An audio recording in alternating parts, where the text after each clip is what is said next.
Hey guys, Brent Hull Build Show, talking today about cabinets and especially good cabinets. 5 things you can do to improve the quality of your cabinets. Come join me today on the Build Show.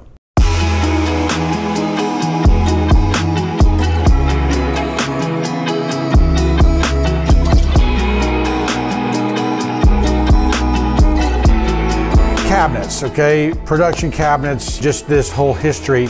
I just did a video on my Wednesday videos on YouTube, and I did one on fixing cabinets, okay? And my beef is that the library of parts that we are using for cabinets are all the same, especially if you're trying to do traditional cabinetry, because modern cabinetry is kind of in its own world. It's not, I wouldn't consider it cabinetry in the sense of where cabinetry comes from. Now, where does cabinetry come from? Pieces like this, right? Pieces of furniture, okay? So historically, and I'm just finishing up my millwork book, going to the publisher hopefully later this month, talking about the history of cabinetry and built-in. So, you know, my book is a 1740 to 1950 view of looking at cabinetry, looking at millwork. And so, you know, historically there were no cabinets, right? There was no kitchens probably until the, 1870s, 80s, that there was outdoor kitchens, there was cooking kitchens. Kitchens were unsafe because there was fire going in them all the time. It was the servants' area. It really wasn't the part of the house that it is today. Today, it's the heartbeat of the home, right? It's where everything happens. That's where people gather. That's what's going on. So working and trying to figure out cabinets is really important. Now, let's just say the modern kitchen starts in about 1920, okay? Maybe a little bit early, 1910, 1915. Cabinets, the way they're built, the way they're designed, the way they're put together was to mimic furniture. It was meant to mimic built-ins. And so you had these design details that were furniture-esque, okay? And so, here's a cabinet. This is a sample that we would have made for a client. We are basically have an inset door. We have exposed butt hinges. We have this drawer above, but everything's inset. And so because it's inset, you have these very thin lines that run around the outside of that thing. That reveal, right, is based on furniture. And if you look at the doors in this thing, the way the drawers are set in, you can see the furniture-esque qualities that have been translated into cabinetry. Now, after World War II, cabinets began to be built cheap and fast, okay? And rebuilding after the war, the Europeans developed a new hinge. And we call it the European hinge here, but it's basically a faster way of building cabinets so that you don't have to hang doors in an opening like this. You can just lay them over top, and there's an adjustable hinge that, opens and closes, and it is very easy.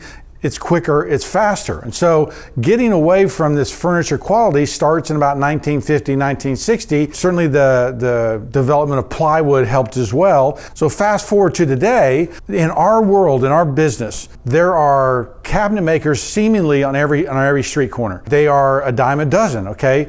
One of the reasons we couldn't making cabinets in our shop is because people didn't appreciate the level of detail and the level of craftsmanship that could go into a traditional cabinet. And so there's 5 things today that can really help your cabinets look better and work better. These are things that can help improve your cabinet, help elevate your cabinets, help make it so that you really can set yourself apart. They are going to be more expensive. Let me say that out front.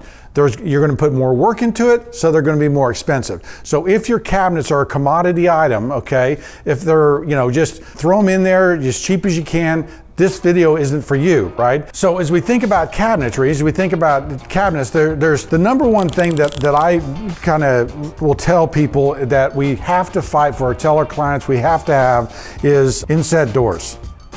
Why? Why do I fight for that? Because inset doors are what make the cabinet look like a piece of furniture. So I'm hearkening back to that piece of furniture. The problem is that you'll go to the cabinet shop and they will say, what kind of doors you want, what kind of drawer face you want raised panel or flat panel, and they'll go through this litany of things and then kind of throw it on the screen. They have cabinet vision software. Everybody's using the same kind of building tools, and so all the cabinets end up looking the same. If you can get inset doors, okay, and they can do inset doors with European hinges, okay, so they can do this cabinet detail because some of our clients don't like or don't want that super traditional look, so they don't want the exposed butt hinge like we've got here. So an inset door is a more furniture-esque quality of detail.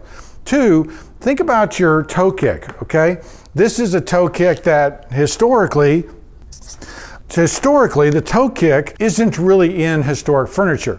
But the whole idea is that you go to step up to the cabinet, you can get closer to the cabinet because your toes are sticking up underneath there. But if you watch yourself in the kitchen, really, I don't stand this close to the cabinets unless you're at the sink, okay? So you can put in an historic period detail like this around other parts of your kitchen. If you did a scalloped edge detail, you can make those more decorative. We've got an English one where we did a little scallop detail in the toe kick here. So realize that this is an area that without a bunch of expense, you can kind of just make it better, make it more interesting. Now what's happening with the crown on cabinets today is that the cabinet guy will go, is your trim guy doing the crown or are we doing the crown? And if the cabinet guy says we're doing the crown, then it's just, you know, you get the standard crown and the standard kind of detailing. So if this is your top of your cabinet, okay, and your cabinet door is up here of your upper, and you've got probably, you know, between the door and the top of the cabinet, let's say there's 3 inches, they're going to put a crown right in here, just enough to nail into, and, you know, you're going to get a single stage crown, and then there's going to be an area here. Now, realize that, and if you can look at this cabinet right here, that this cornice, okay, and if you watch some of my videos on this classical system, that this is an opportunity for you to really shine and really do some interesting things. One thing that we often do is we'll make this piece right here 6 inches. We'll make it big and wide enough. Think about it's going in the kitchen. Let's say you've got 9 or 10 foot ceilings. Making this 6 inches and then putting a crown on top, okay, gives me a little entablature there, okay? So I have now a more formal top to my cabinet. I have a more formal detail that really elevates this thing. That's what I did on that Wednesday video.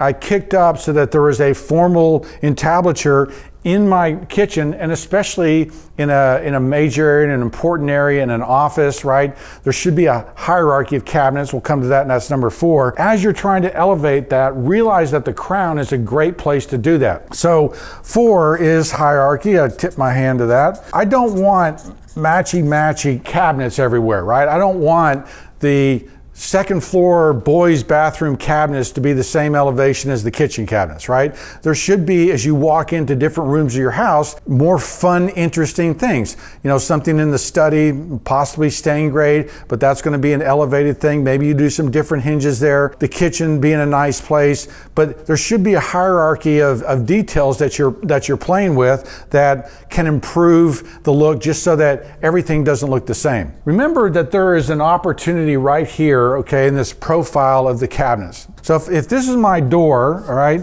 and let's just say it's a, you know, flat panel door.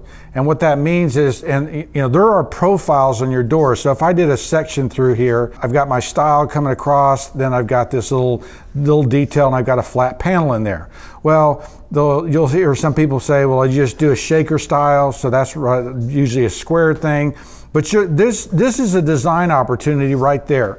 And when we're doing French cabinets, for instance, if we're not going to go to the expense of doing curves and other things like that, we will use this flat area with a French molding, right? A French shape, so that this starts carrying and exuding that same story. So realize that you've got a design opportunity with that changes with English, changes with French, changes with this, you know, these other things. And so you get more depth there. Now, what we do, all of our kitchen cabinet doors, the way we order them and talk to them about from our cabinet shop, is 1 inch to 1 1/8 inch thick, okay? Standard is 3/4 of an inch. We do it about 1 inch to 1 1/8 inch, and you really, what that does, again, very subtly, is it gives you much deeper profiles here, and it gives it a better look, right? So we are trying to, you know, elevate our cabinets in these certain areas by changing the profile, changing the thickness of the door, so that you get kind of more detail, more richness, more variety. Because really, you know, if you think about a kitchen cabinet wall, you've got, you know, 12 uppers and, you know, 10 lowers or whatever you've got.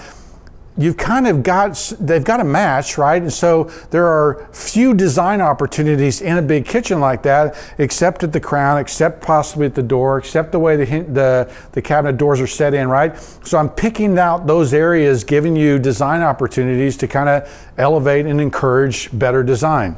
The last one is historic precedent. I know you guys are probably sick of me saying historic precedent means that there is a kind of design ideal with Georgian, with Federal, with French, with English, right? There is a design precedent that encourages and influences certain design ideals. So Georgians typically had raised panels, right? And so in here, instead of having a flat panel, they would have a raised panel, right?